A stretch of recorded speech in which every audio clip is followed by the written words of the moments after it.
النهاردة عيد ميلادي. انا مش شايفة ان هو بس علشان اطفي فيه الشمع واقطع التورته. انا شايفة ان هو محطة في حياتي، بقف وبص ورايا على كل اللي فات. عدى عليا ضحك من القلب، وعدى عليا وجع كسرني، بس كل مرة كنت بقوم اقوى من الاول.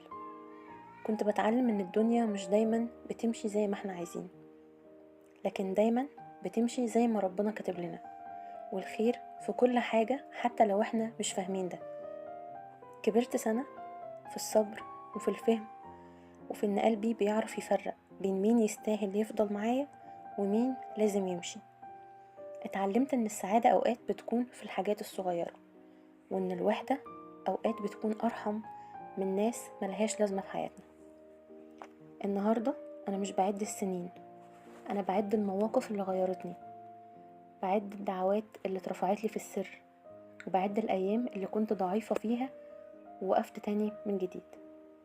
اللي فات صفحة واتقفلت، واللي جاي انا رايحاله بروح اقوى وقلب مطمن ان ربنا كاتب لي الخير حتى لو الطريق صعب.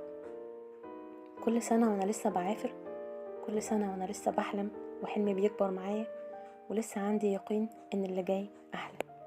كل سنة وانا طيبة.